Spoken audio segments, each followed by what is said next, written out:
Mi 11 para enfrentar a Chile el próximo 5 de septiembre del año 2024 por la séptima fecha de las eliminatorias sudamericanas, eliminatorias en donde la selección argentina lidera las eliminatorias. Segundo está Uruguay. Argentina está cómoda hoy por hoy. A ver, mi 11 arranca con Dibu, de esto no hay dudas. Yo pondría a Montiel. Sé que viene sin ritmo, sé que está esperando una salida de mercado, pero por lo hecho en la Copa América siento que se ha ganado la confianza y es mostrarle un poquito a Molina que no tiene el lugar asegurado ni mucho menos. Molina está jugando poco en el Atlético de Madrid, es verdad que estuvo rotando el Atlético de Madrid, pero la última temporada de Molina no fue buena. La de Montiel terminó con una sonrisa aunque tuvo lesiones en el medio. Hoy pongo a Montiel. Lo que no toco son los centrales. Siento que es una dupla de centrales que está pensada no para este momento, sino más bien para el próximo mundial. Y Scaloni lo que quiere es que se entiendan como lo que son, mejores amigos. Lisandro y Cuti Romero. Yo marcaba, no siento que haya jugado mejor la dupla Lisandro Martínez Romero que la dupla Romero Otamendi. La dupla Romero Otamendi en el mundial fue una cosa muy buena, muy brutal. Pero apuesto a esta dupla porque sé que es la dupla que va a llevar a la selección argentina la próxima Copa del Mundo y los próximos 10 años va a ser con Lisandro y con Cuti. Es una dupla que jugó muy bien, no al nivel top que jugó Otamendi y Romero, pero va camino a convertirse en eso. Siento que en el poco tiempo esta dupla va a conseguir grandes cosas en la selección argentina. Por el sector izquierdo lo voy a dejar un poquito vacante, pensando en lo que puede pasar, porque cuando estamos haciendo esto todavía no tenemos el que reemplace a Tagliafico en la lista. Mitad de la cancha, voy con Enzo, voy con McAllister, voy con De Paul y paso a explicar. ¿Qué siento yo? Que el mejor mediocampista, el que está jugando mejor hoy es Leandro Paredes, pero no lo estoy poniendo en mi 11. ¿Por qué no pongo a Leandro Paredes? Porque siento que estos tres tienen que dar un saltito más, tienen que recuperar lo que fueron en el Mundial. Es verdad que se jugaba de otra manera, se jugaba con Enzo de 5, McAllister de interior, pero en la Copa América este trío tuvo altos y bajos. Cuando entra Paredes soluciona los problemas. Siento que Paredes se vuelve el padrino del mediocampo argentino. Le doy una chance para arrancar con Chile, sobre todo porque confío en la profundidad cuando intercalan McAllister y Enzo para aparecer en esta zona y acompañar al 9. Siento que tiene que arrancar este mediocampo apostando a la línea que se viene manteniendo. Si esto no funciona, entra Paredes a solucionar todo tipo de inconvenientes. Así que voy con este mediocampo para el partido con Chile. Apuesto por Julián Álvarez, por el simple hecho que Lautaro está entre algodones y no va a llegar de la mejor manera a este partido, al punto que se habla que puede directamente no tener minutos con Chile y guardarlo para Barranquilla. Así que apuesto por Julián. Voy con Nico González, que siento que en el último tiempo ha sumado de la lista de los enemigos, pasaron a la lista de amigos, sobre todo después de la final de la Copa América. El ingreso por Lionel Messi ha sido uno de los puntos altos de Nico González en la selección argentina. Yo siempre dije y defiendo el Nico sin pelota, sobre todo, que con pelota se ha equivocado en algún momento. Fueron los menos. Es un tipo que aparece en cualquier sector de la cancha.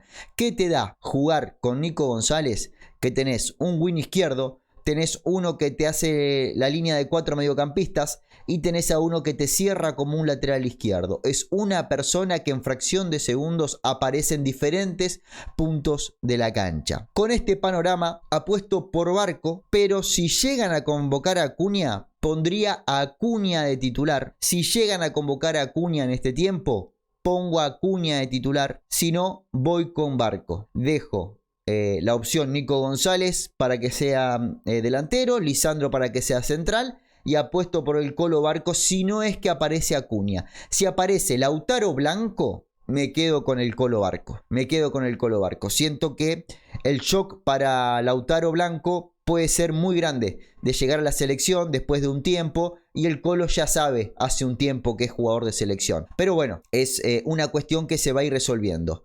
Y me queda este lugar que por funciones y por ilusiones quiero recuperar a Dybala. Siento que es una oportunidad importantísima para Paulo Dybala. Sin Messi, sin Di María y con Lautaro entre algodones, para mí Paulo Dybala puede hacerse un lugar en el equipo titular, dejar una buena imagen y encontrar un rol. Encontrar el rol que venimos buscando de Paulo Dybala. Es un jugador top mundial que en la selección argentina, por H o por B, no hemos podido ver su mejor versión.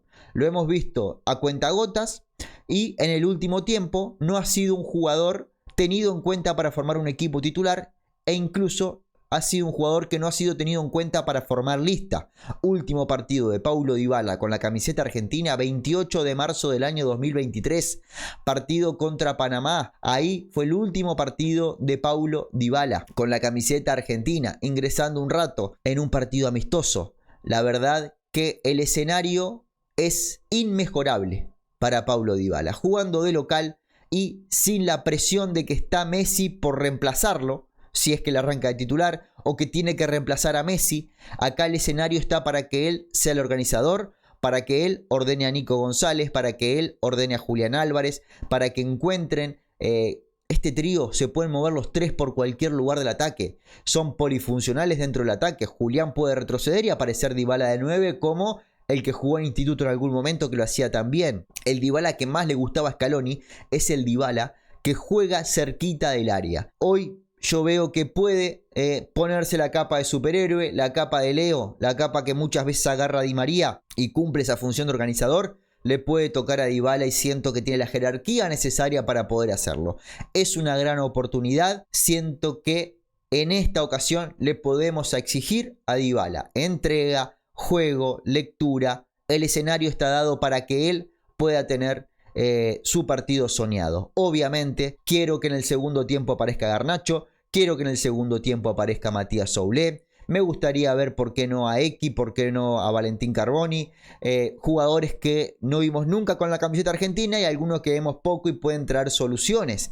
También el escenario como está planteado, puede que en un segundo tiempo, si Argentina está muy tirado al ataque, Nico González pase al lateral izquierdo y aparezca Garnacho, y también ver cómo se entienden dos que juegan bien pegado a la raya, ver si logran sortear el obstáculo de no chocarse Nico González y Garnacho, y ver una selección que juega al fútbol. Lo mejor que tiene el ciclo Scaloni es que ha sacado la mejor versión de Messi en la historia de la selección argentina y ha jugado muy pero muy bien sin Lionel Messi en cancha. Creo que son los dos pilares para describir el ciclo Scaloni y estamos eventualmente en uno de esos pilares, en el pilar de que no está Messi y Argentina tiene que enfrentar a Chile, que no es un rival menor, que está necesitado de puntos, que viene de apostar por el Tigre Gareca. Ya lo enfrentamos en Copa América, así que un poquito ya sabemos, no fue un partido fácil para nada y ahora van al Monumental